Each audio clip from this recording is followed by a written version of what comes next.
Welcome to the Piston Fanatic. I'm your host, Dave Dalton, and I'm excited to share my passion and perspective of our Detroit Pistons as we go on this fantastic voyage together. I've been a diehard Piston fan since the days of Dave Bing and Bob Lanier. I've also been the varsity basketball coach of a very successful program in northern Michigan. Thank you very much for staying with me and listening. Please subscribe if you haven't already. Our Detroit Pistons lost another one. 124 to 99 to the New York Knicks and in Madison Square Garden. So another tough loss.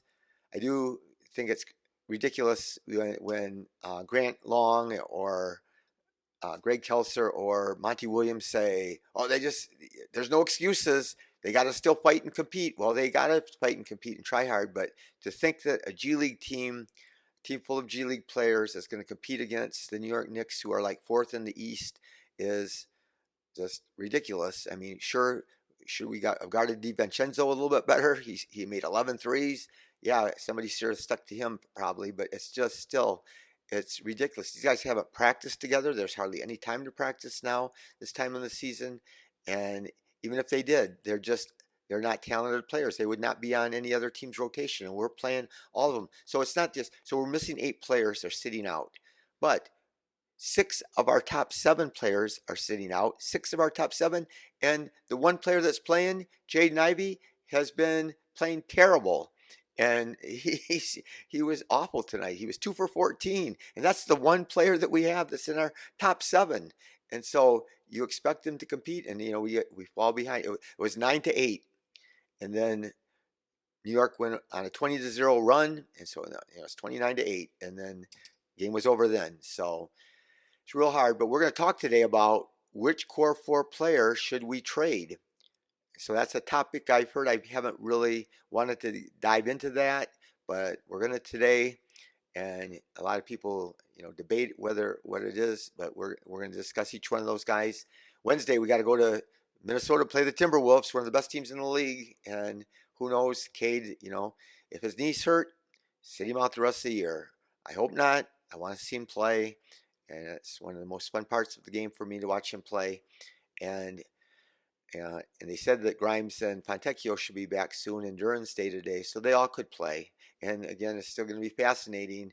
The Wizards are one game ahead of us. They won 13, we won 12, and so that could be a fight for the big game for who finishes last. And again, the significance of finishing last is if you slide that back in the lottery, if you're have the worst record, you can get no worse than the 5th pick. And that, which is what we've got the last 2 years. Last year we had the worst record. The year before we had the second worst record, and we slid all the way to 5. So it matters though, because otherwise you could slide to 7. Except the Spurs won tonight. So the Spurs, and again, I get to hear people say, how bad Cade is. The Spurs have a terrible record, but they won their 16th game tonight without Victor. Victor didn't play. They're playing the Suns. They're playing the Phoenix Suns, who are battling with all their heart, and they had, Booker out there, and they had Durant out there, and they beat them 102 to 104. And Jeremy Sohan hits a 3. He was 0 for 6 on threes. He's not a good shooter. And with like 20 seconds left, they're down by 1, and he hits a 3. So they're up by 2, and the Suns come down, and Durant gets a shot, and Booker gets a shot. Anyway, but they win without Victor, and he's one of the great. I mean, he is amazing. But you just can't say that one player can make a team win or lose. And it was interesting tonight. So anyway, let's get into it. Let's talk about the core 4. And some of you hate that term, but it's I've been using it for a long time. But so which one would you trade? And I have people. There's people on that follow my podcasts that I know that like and hate every one of those guys. Everybody has opinions, and it's just. We have opinions in politics. We have opinions for players, and based on our opinion. And most of the time, we don't want to change our mind. So if you had it in your mind that you like Cade, you probably still like Cade, or if you didn't like Cade, you still don't like Cade. So, but anyway, my opinion is Cade is he is our one great player, and he has had a really great year. And I mentioned last episode he's struggling recently in the last 4 or 5 games, and if his knee's bothering him, that affects you. Just like I mentioned, Therese Halliburton, his shot fell off a cliff. He was shooting great over 2/3 of the way through the season, and then all of a sudden hurts his hamstring, and he keeps on trying to play, and his shot he started missing. His percentage just dove. So anyway, Cade this summer is going to sign a max extension, rookie extension, and so he's going to be making a lot of money. But it's the right thing to do. It's a no-brainer. It's what's going to happen, and we're going to have him locked up for a lot of years. And I'm confident that Cade is going to want to stay a Piston, and he's not a kind of guy that's just going to quit. He wants to make it work here. Does that mean that in 3 years, if we're this terrible, is he going to try to, talk about getting traded? We could get a lot per Cade. It just depends on what team. I think he's the guy of these four guys. He's the only one that has real value, but he's the best one, and he's the one that we need. I mean, he's his averaging 23 points and over 7 assists. That's very few guys do that. Very few guys do that. His percentages are still okay. They've been great since like December 1st, and so it's a no-brainer that we keep him. So then who do we trade? So now we have Asar, who has the blood clots and can't shoot. He's shooting like 18% on threes on the year, and that's an important thing in the NBA. But bigger yet is which team would ever risk trading a bunch of stuff for a guy that has a blood clot? Nobody. They're not going to do that. They're not going to trade a bunch of valuable assets for Asar, even if the team loved him, which, again, I love watching him play. I'm not sure that you can win, especially if you have a bunch of guys that can't shoot, which is we seem to have that right now. And so, but I really think that he can't be traded. So then we come along to Jaden Ivey, and he was looking good. A month ago, he would have had a lot of trade value, but his trade value has tanked, and he has been miserable for last month. And I think it's psychological, and I mean, obviously, the form gets affected. So when you get things get in your head, then it does affect your form. So when you lose your confidence, then your muscles in your forearm get tighter.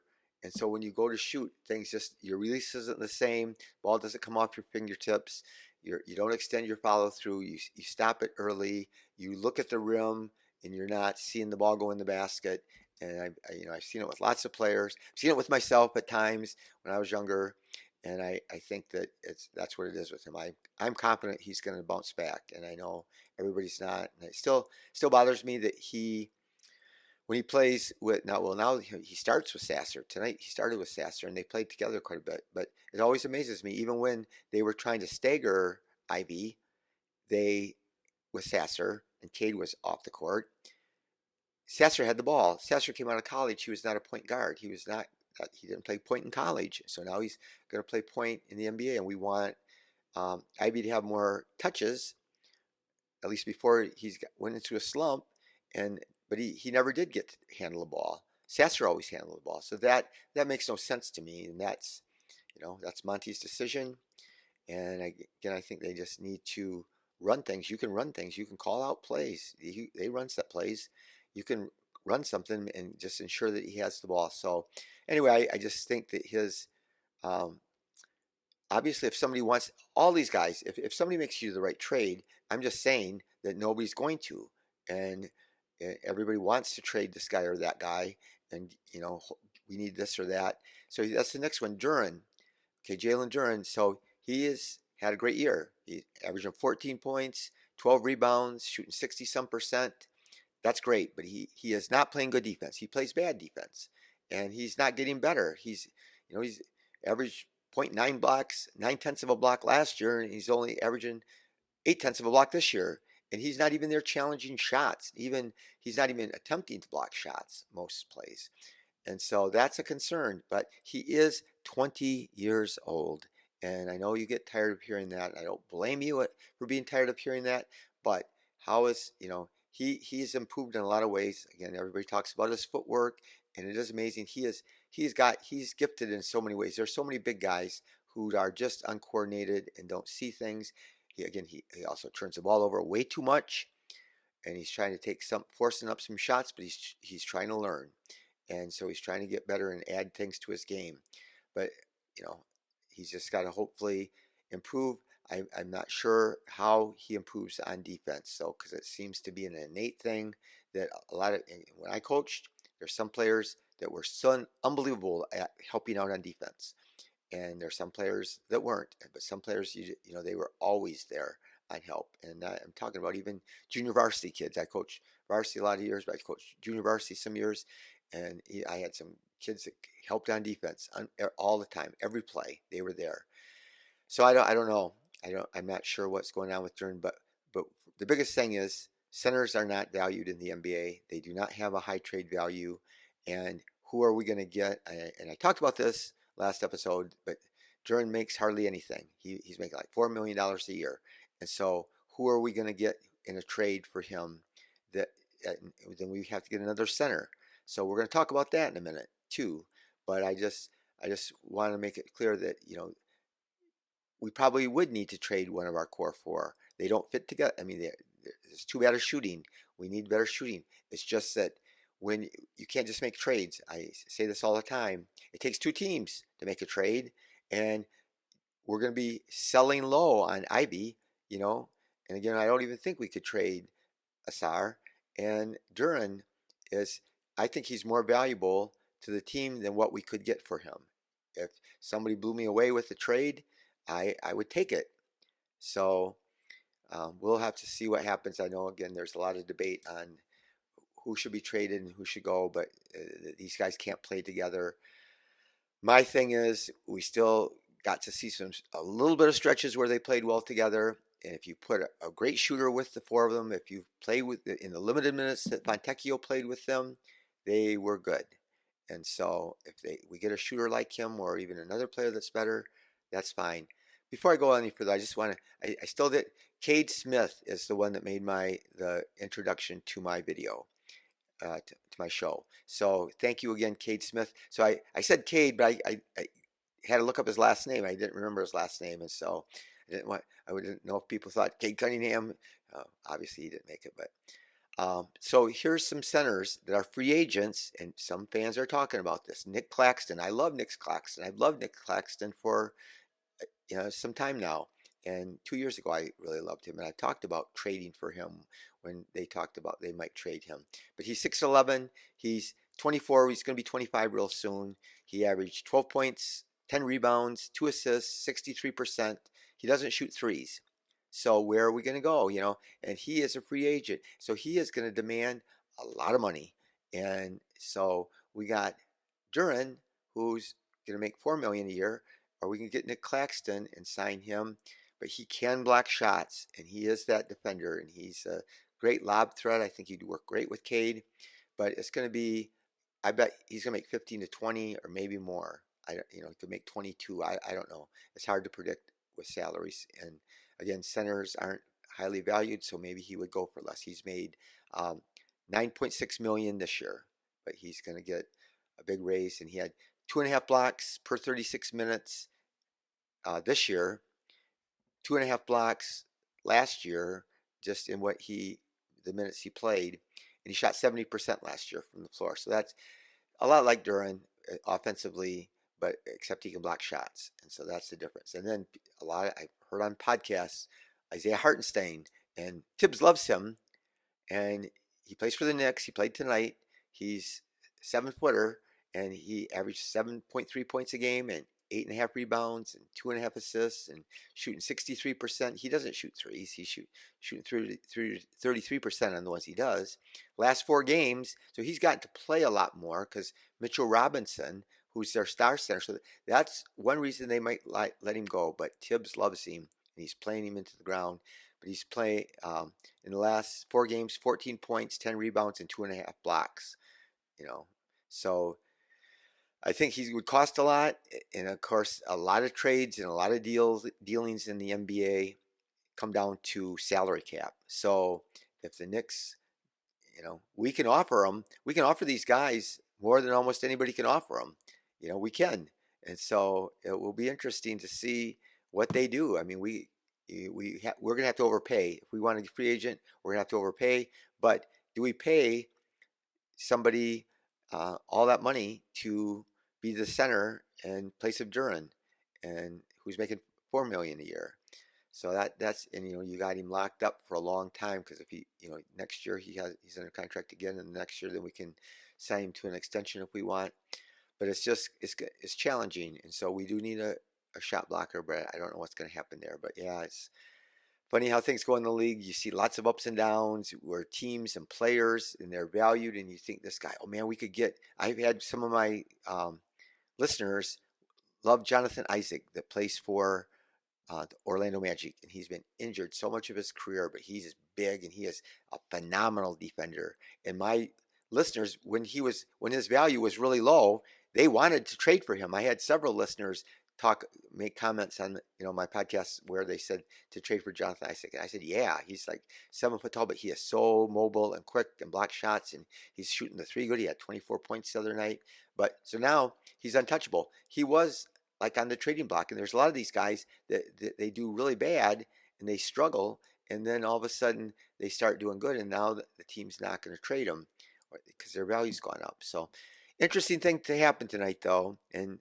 Tom Thibodeau, the coach of the Knicks, is notorious for playing his players into the ground. He'll play them all 48 minutes. He played their one guard 48 minutes just the last game.